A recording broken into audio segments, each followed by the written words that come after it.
잘 오셨어요. 은혜 많이 받으시기 바랍니다. 잘 오셨습니다. 은혜 많이 받으시기 바랍니다. 네, 잘 오셨어요. 네.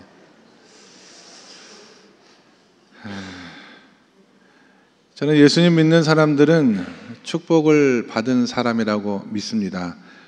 그래서 예수 믿는 사람들의 삶 가운데는 행복이 있어요.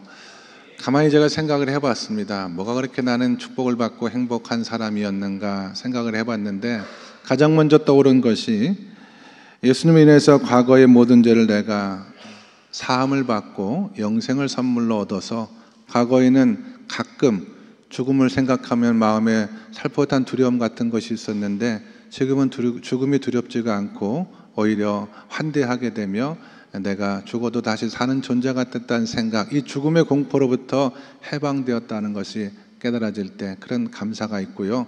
또 하나는 천지 만물을 창조하신 하나님 아버지를 아버지로 모시고 그분의 사랑을 받으며 매일매일을 살아간다라고 하는 것이 감사했고, 마지막은 하늘과 땅의 모든 권세를 가지신 그리스도 예수를 나의 주님으로 모셨기 때문에 그분의 인도를 매일같이 받고 살아간다는 것이 너무나 감사하다, 너무나 은혜롭다, 그런 생각을 하게 되어서 예수 믿는 사람들의 삶은 행복한 삶이 될 수밖에 없다라고 믿습니다. 그런데 우리 삶이 행복으로 시작해서 행복으로 끝나느냐? 그건 아니죠.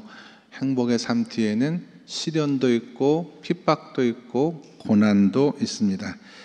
어떤 의미에서 우리가 예수를 믿지만 매일 살아가는 삶은 고난의 연속이라고 해도 과언이 아닐 정도로 크고 작은 많은 일들이 우리 주변에서 우리를 어렵게 합니다. 포르투갈 사람들이 하는 속담 가운데 이런 말이 있답니다. 전쟁에 나아갈 때는 한 번 기도하지만 전쟁보다 더 어려운 항해를 떠나갈 때는 2번을 기도해야 하고 결혼을 할 때는 3번 기도해야 된다라는 그런 속담이 있답니다. 그 말은 인생 자체가 고난 속의 연속이다라고 하는 거예요. 하나님이 예비하신 영원한 안식 있지 않습니까? 성경이 말한 영원한 포구, 그 소원의 항구에 인도함 받는 날까지 성도들의 삶에는 끊임없는 풍랑과 폭풍이 있다라고 하는 것이 성경이 우리에게 가르쳐준 교훈이다라고 하는 것입니다. 사람들은 종종 착각하며 살아가는 것 같아요. 이 땅이 영원한 천국인 줄 알고, 그래서 이 땅에서 영원히 살기를 소원하며 이 땅에 가지고 누렸던 모든 것들이 영원한 줄 알고 살아가는 사람들을 향하여 성경은 말하기를, 이 사람들아 착각하지 마라. 이 땅은 영원한 천국이 아니며 잠시 머물다가 떠나가는 곳일세라고 우리에게 말씀을 통해서 거듭 권면을 하고 있는 것 같습니다.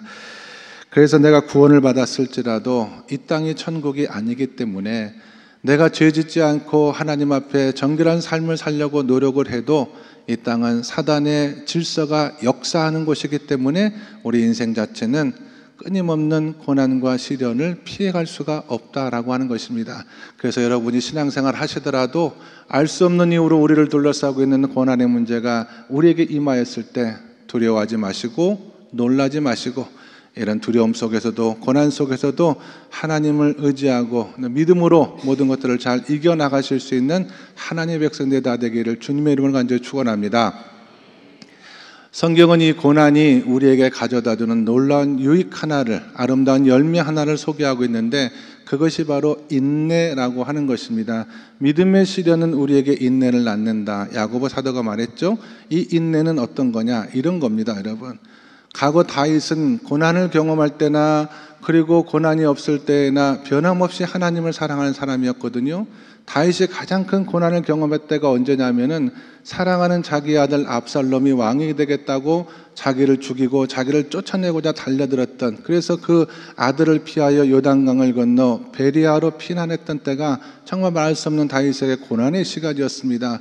그때 다윗이 주일날 아침이 되어서 가만히 예루살렘을 향해서 하나님 앞에 눈물을 흘리며 이런 기도를 드리는 것이 성경에 기록이 되어져 있어요. 하나님, 참새도 제 집이 있고 제비도 자기 새끼를 둘 보금자리가 있는데 나는 하나님의 성전에 나아가 하나님을 예배할 수 없는 그런 처지가 된 것이 너무나 안타까워요 하면서 펑펑 눈물을 흘려요.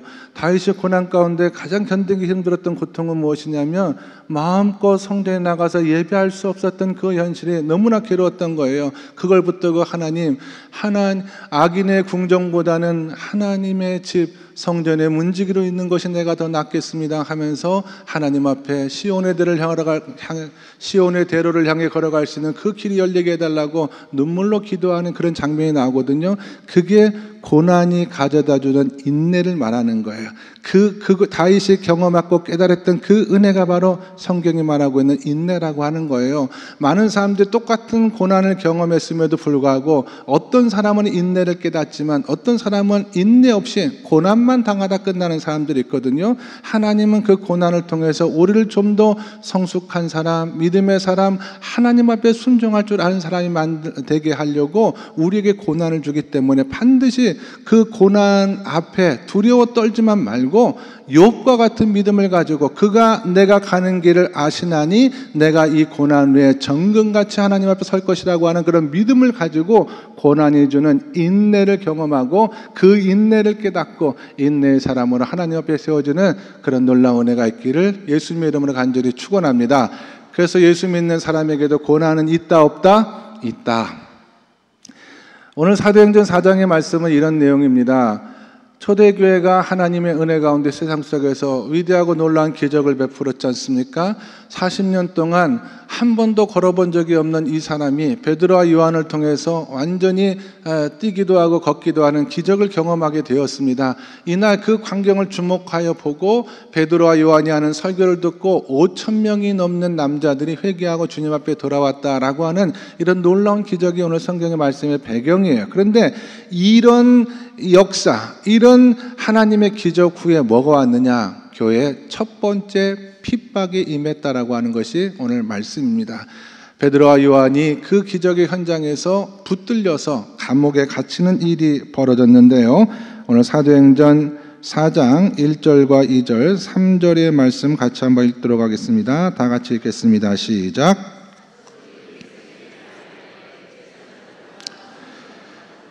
사두개인들이 이르러 예수 안에 죽은 자의 부활이 있다고 백성을 가르치고 전함을 싫어하여 그들을 잡음에 날이 이미 저물었으므로 이튿날까지 가두었으나. 아멘.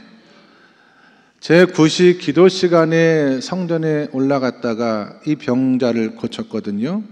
오후 3시를 말합니다. 오후 3시에 이 병자를 고치고 또 사람들이 와서 설교를 듣고 믿는 사람들이 더해지고 아마 지금 사도행전 4장의 배경은 오후 한 6시쯤 된 것 같아요. 그래서 베드로와 요한을 체포하려고 하는 사람들이 몰려와서 붙들었는데 날이 저물어서 재판할 수가 없잖아요. 그래서 감옥에 가두고 의회를 소집했다라고 성경은 말합니다. 이 의회는 그 유명한 산헤드린 공회를 말합니다. 이 산헤드린 공회에서 예수를 십자가에 못 박아 죽게 만들었고 이 산헤드린 공회에서 스데반 집사님은 돌로 쳐 죽였고요. 이 산헤드린 공회에서 사도들과 제자들을 핍박했습니다. 5절과 6절의 말씀도 읽도록 하겠습니다. 시작. 이튿날 관리들과 장로들과 서기관들이 예루살렘에 모였는데 대제사장 안나스와 가야바와 요한과 알렉산더와 및 대제사장의 문중이 다 참여하여. 아멘. 그러니까 이 사람들이 지금 예수님을 핍박했고 사도와 교회를 핍박했던 사람들입니다. 어떤 사람들이냐면 구체적으로 첫 번째 이 사람들은요, 소위 말하는 이성주의자들이었어요. 대표적으로 이 당시 이성주의자들을 대표하는 사람들은 1절에 나와 있는 사두개파 사람들. 여러분 사두개파라는 사람들 이름은 한두 번씩은 다 들어보셨을 것입니다. 이 사람들이 바로 이성주의자들이었습니다. 초자연적인 요소를 거부하고 이성만을 신봉하고 부활도 안 믿고 천국과 지옥도 안 믿고 천사와 귀신의 존들도 믿지 않는 그런 사람들이었습니다. 이 사람들은 인간 이성의 최고라고 생각했던 사람들이었기 때문에 우리가 마땅히 순종해야 돼. 겉으로는 그렇지 않겠습니다. 속으로는 우리가 마땅히 순종해야 돼. 신의 존재에 대해서도 부인하고, 그래서 하나님을 믿는 사람들에 대한 거부감을 갖고 이유 없이 핍박하는 사람들이 바로 이성주의자들이에요. 이성은 좋은 겁니다, 여러분. 이성이 있어야 우리가 판단력과 분별력을 가지고 세상을 지식과 지혜를 따라 살아갈 수가 있는데 이성주의가 되면 이건 나쁜 겁니다. 이성주의는 자신의 이성과 지식으로 영적 세계를 판단하기 때문에 지금도 예수를 잘 믿으려고 하면 이런 이성주의자들의 공격이 따라요. 과학을 공부 많이 했다는 사람들도 이성의 이름으로 교회를 핍박합니다. 근데 안타까운 것은 이런 핍박이 교회 밖에만 있는 것이 아니라는 거예요. 여러분, 예수 믿는 것을 반대하고 안티하는 세력들이 교회 안에도 있다라고 하는 것입니다. 교회 안에도 이성주의자들이 들어와서 초자연적인 역사가 우리 교회 안에서 일어나거나 또 이해할 수 없는 이런 영적 사건들이 일어났을 때에 강하게 반발하고 공격하는 사람들이 교회 안에도 있습니다. 저는 이 사람들이 이 사도 베드로와 교회를 핍박했던 사두개인들의 후손이라고 생각을 해요.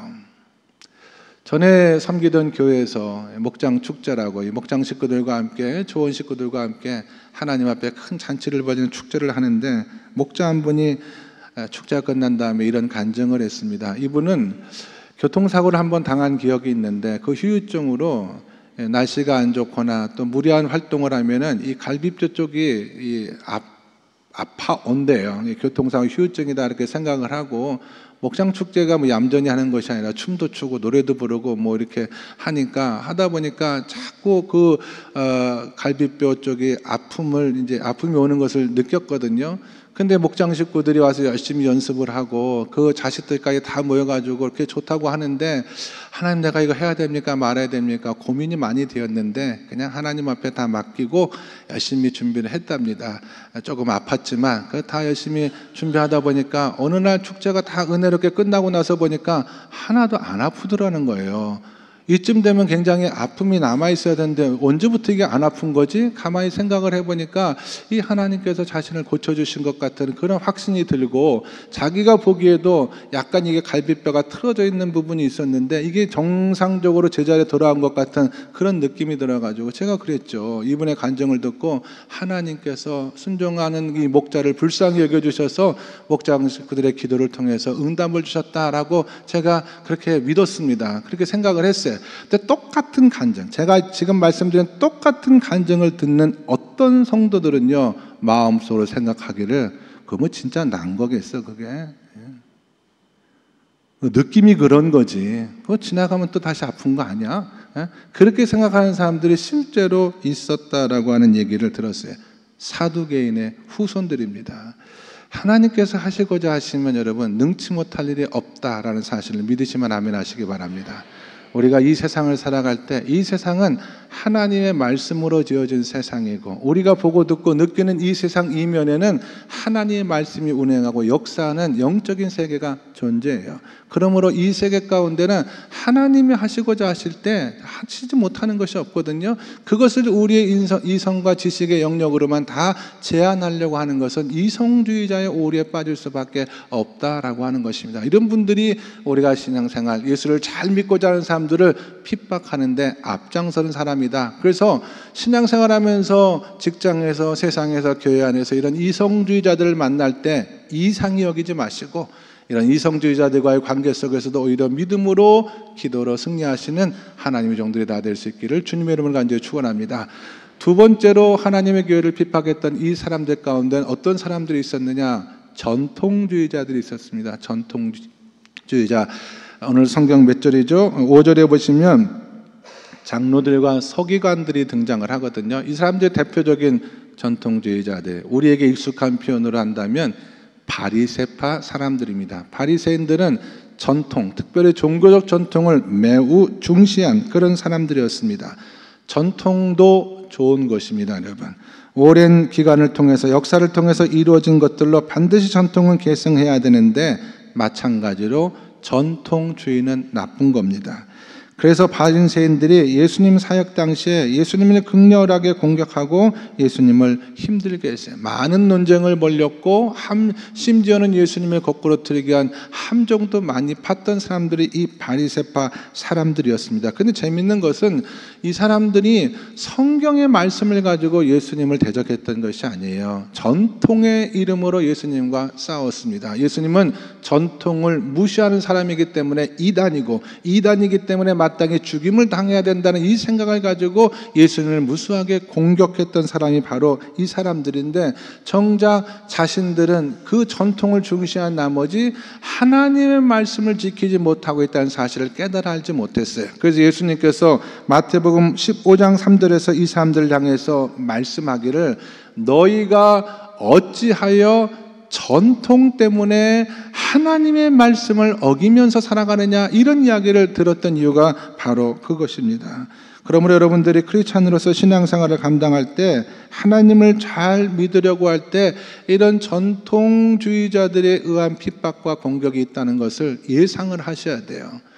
과거에 우리가 예수를 믿을 때 예수 믿는 사람들의 가정들마다 핍박을 받았던 가장 큰 이유는 제사 문제 때문에 그렇습니다. 그런데 제사를 드리는 사람들도 알아요. 이제는 압니다. 제사를 드리는 순간에 조상의 혼이 귀신이 되어서 그 자리에 오지 않는다라고 하는 것을 다 알아요. 그럼에도 불구하고 제사를 끊지 못하는 이유는 전통 때문에 그렇습니다. 전통 때문에 예수 믿는 사람들을 핍박하고 전통 때문에 예수 믿는 가족들을 핍박했던 것입니다. 그런데 답답한 것은 이런 핍박이나 공격이 외부로만 붙어오느냐? 그렇지 않다는 거예요. 교회 안에도 전통주의자들의 후손은 있다라고 하는 것입니다. 제가 어렸을 때만 해도 친구들끼리 모여서 기타 치고 교회에서 노래 부르고 하려면 어른들한테 많이 혼났어요. 그런 기억이 있습니다. 그때는 어떻게 이 거룩한 교회에서 세속적인 악기를 가지고 노래할 수가 있겠느냐. 교회는 딱 두 가지 악기만이 허용됐어요. 오르겐하고 피아노. 그 나머지 악기들은 다 사용하면 안 됐습니다. 그러나 지금은 시절이 많이 달라졌죠. 우리는 기타도 치고 드럼도 치고 그렇게 하지 않습니까? 여러분 시대가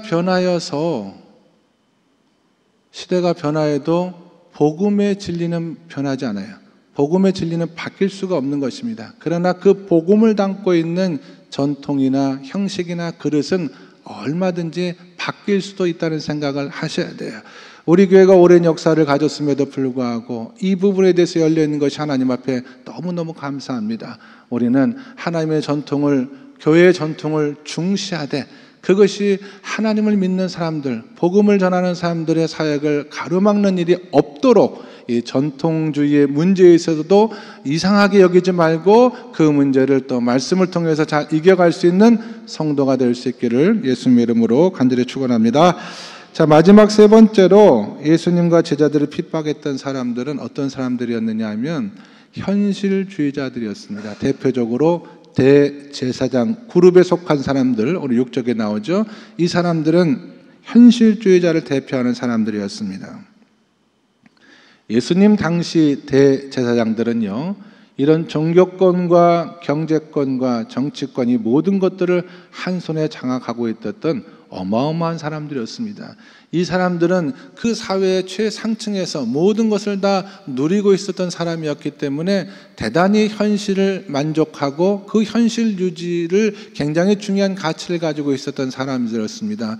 예수님께서 갈릴리 지방을 중심으로 초기 사역을 할 때 대제사장들은 예수님 반대하지 않았어요. 너무 멀리 있었고, 그래서 초기 사역에 예수님을 반대하고 나섰던 사람들의 대부분은 바로 바리새인들이었거든요. 근데 언제부터 이 사람들, 이 현실주의자인 대제사장들이 예수님을 주목하고 반대하기 시작했느냐? 주께서 예루살렘에 올라가 성전을 정화하는 그 사건을 경험하고, 예수님께서 성전에 들어가서 짐승을 파는 사람들을 채찍으로 내쫓으시고 성전을 환전하는 사람들의 책상을 뒤집어 엎는 그 순간부터 그 성전의 모든 것들을 관리하고 주관했던 이 대제사장들이 자신의 현실, 자신이 주도하고 있는 이런 모든 체계가 흔들려지는 것을 염려해서 가장 악랄하게 예수님을 십자가에 못 박는데 앞장서게 되었고, 이 사람들에 의해서 예수님은 십자가에 못 박혀 죽으셨다라고 하는 것입니다. 그래서 지금도 예수님을 잘 믿으면 세상에 만족하고 세상에서 성공하고 이 세상에서의 현실을 유지하고 살아가는 사람들에게 핍박을 당하고 공격을 받을 수가 있다, 예상을 하시기 바라요. 여러분, 세상에서 성공한 사람들, 높은 자리에 있는 사람들, 이런 사람들 가운데 왜 예수 믿는 사람들을 거북해하고 핍박하는 사람들이 있을까? 여러 가지 이유가 있습니다만 제가 생각하기엔 두 가지인 것 같아요. 이 사람들은 자신의 성공과 업적을 굉장히 중시하는 그런 사람들이거든요. 그런데 예수 믿는 사람들은 성공의 가치와 기준이 다른 거예요. 세상 사람들이 생각하는 성공과 기준의 가치와 예수 믿는 사람들의 성공과 가치의 기준이 다르기 때문에 예수 믿는 사람들이 자신을 존중하지 않는다는 오해를 하는 경우가 참 많이 있더라고요. 그래서 예수 믿는 사람들을 핍박해요. 또 하나는 세상에서 자기들이 누리고 있는 이런 어떤 성공한 삶을 바탕으로 한 이런 파워가 있거든요. 힘이 있거든요. 그런데 예수 믿는 사람들은 그 힘 앞에 위축되지도 않고 그 힘을 존중하지도 않고 모든 권세와 힘은 하나님에게 있다고 믿는 그런 사람들이기 때문에 꼴보기가 싫은 경우가 많은 거예요. 예를 들면 에스더서에 보시면은요, 그 당시 페르시아에서 가장 높은 위치에, 왕 다음 위치에 있던 사람이 하만이라는 사람이었거든요. 이 사람은 정말 만인지상이에요. 아주 높은 자리에 있는 사람이었는데 자신의 성공과 자신의 지위와 자신의 파워를 인정하지 않는 유대인 모르드게가 너무나 꼴보기 싫은 거예요. 하나님만 믿겠다고 하고 자신한테 절하지도 않고 인정하지도 않으니까 모르드게뿐만 아니라 유대인 전체를 내가 다 죽여버리겠다라고 하는 무서운 음모를 꾸민 것이 바로 이 현실주의자들의 교회를 핍박하는 이유와 동일하다라고 하는 것입니다. 그러므로 여러분께서 신앙생활 하실 때 이런 현실주의자들로부터 이런 어려움이 오고 핍박이 올 때 이상히 여기지 말고 예수 그리스도와 더불어서 믿음과 더불어서 승리하시기를 주님의 이름으로 간절히 축원합니다. 그러면 우리가 이런 핍박을 당하지 않고 신앙생활 할 수 있는 비결은 없을까? 이성주의자들, 전통주의자들, 현실주의자들 상황 속에서 핍박받지 않고 신앙생활 할 수 있는 비결이 없는 건 아니에요. 비결이 하나 있긴 있습니다. 그거는 무엇이냐면은 예수님 믿는 티를 내지 않는 거예요. 이순신 장군처럼 믿는 거예요. 내가 예수 믿는 것을 아무에게 알리지 말고 세상 사람들과 함께 편하게 친하게 잘 지내고 그 사람들에게 예수님 이야기하지 않고 살아가면은 우리가 핍박을 받지 않을 수가 있어요. 근데 하나 마음에 걸리는 말씀이 있습니다. 오늘 12절에 기록된 말씀이거든요. 베드로가 했던 12절의 말씀을 다 함께 같이 읽겠습니다. 시작.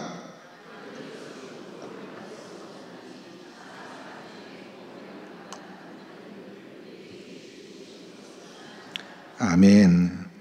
예수 밖에는 구원을 받을 수가 없다라고 하는 것입니다. 사람이 한 번 세상에 태어나서 죽는다라고 하는 것은 누구나 다 아는 일반적인 진리입니다. 거기에 이의를 다할 사람은 없어요. 근데 그 다음이 문제겠죠.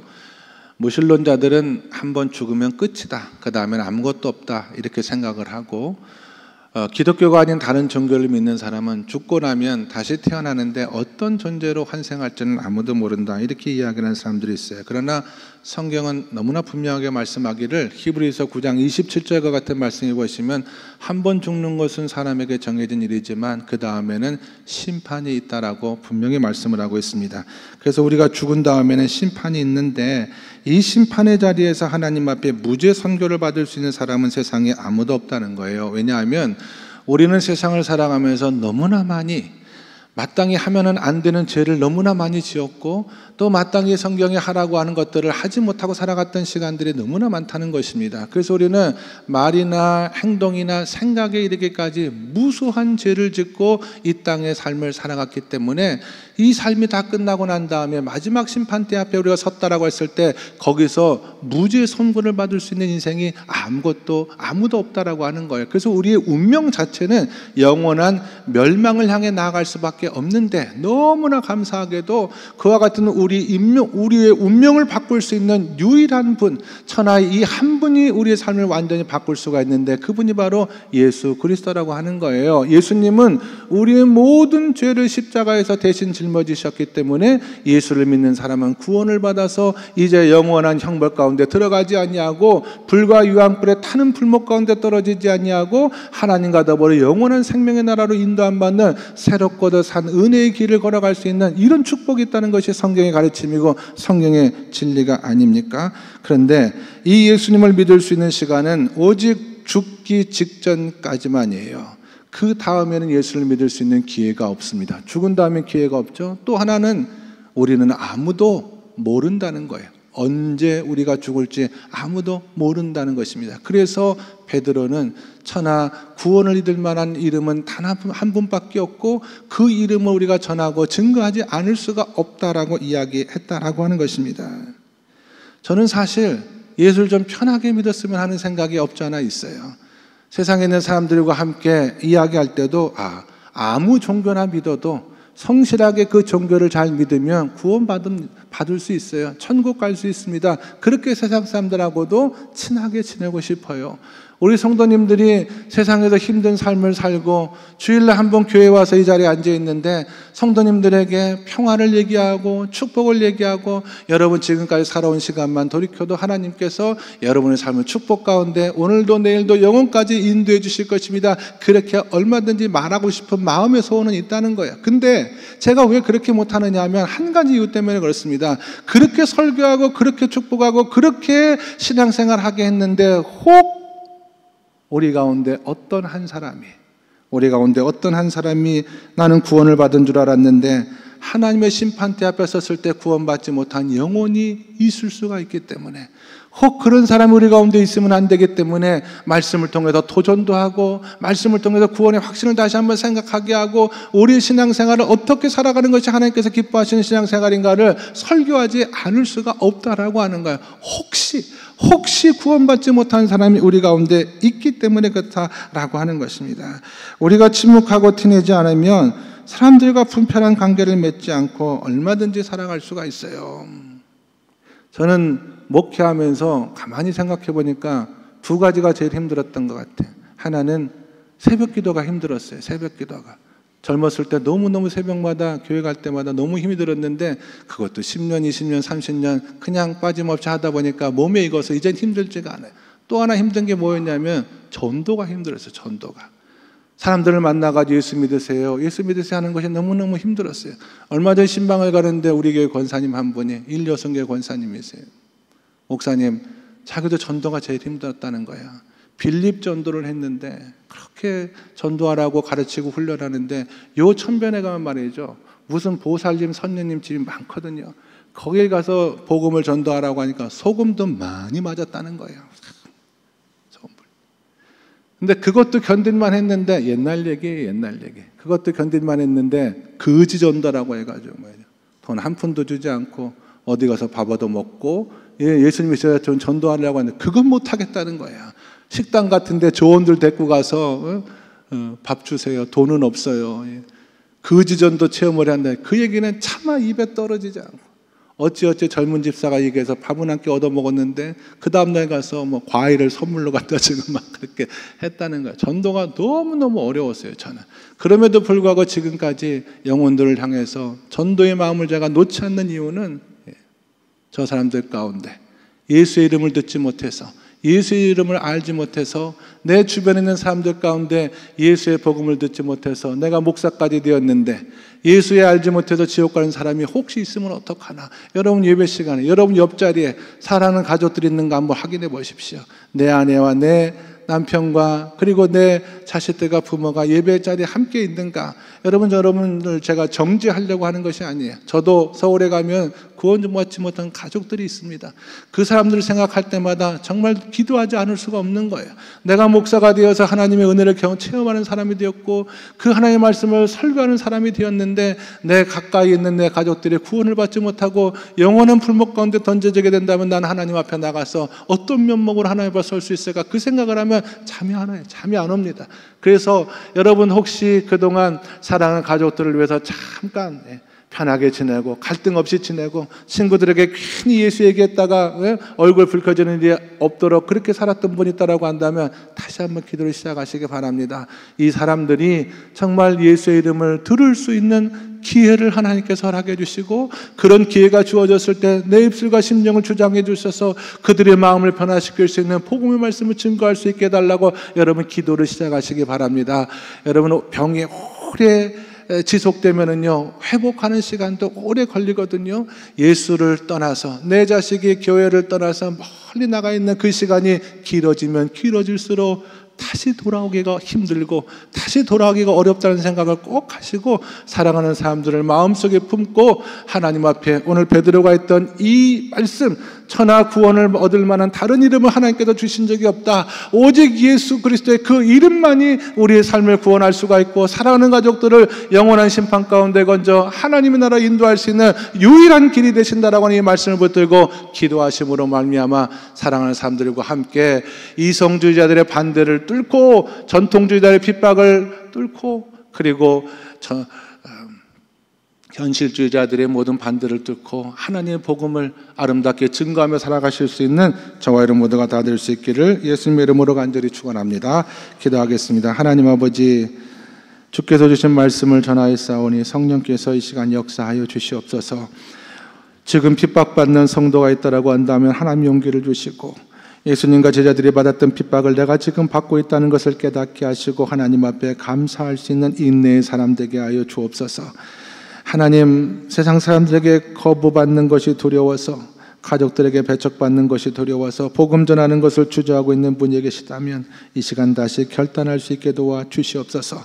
우리는 누구든 언제든지 이 세상을 떠나서 싫으나 좋으나 믿거나 안 믿거나 하나님 앞에 심판대 앞에 서게 된다는 것을 확신으로 깨닫게 도와주시고 주를 전하지 않으면 견딜 수가 없는 마음을 허락받게 도와주셔서 사랑하는 부모님과 가정과 남편과 아내와 자녀들에게 하나도 저들이 멸망으로 잃지 않고 영생으로 인도함 받는 아름다운 사람이 될 수 있도록 영혼이 될 수 있도록 믿음의 귀한 결단을 이 시간 내릴 수 있는 머리신 종들이 다 되게 하여 주시옵소서. 예수 그리스도 이름 받들어 기도드리옵나이다.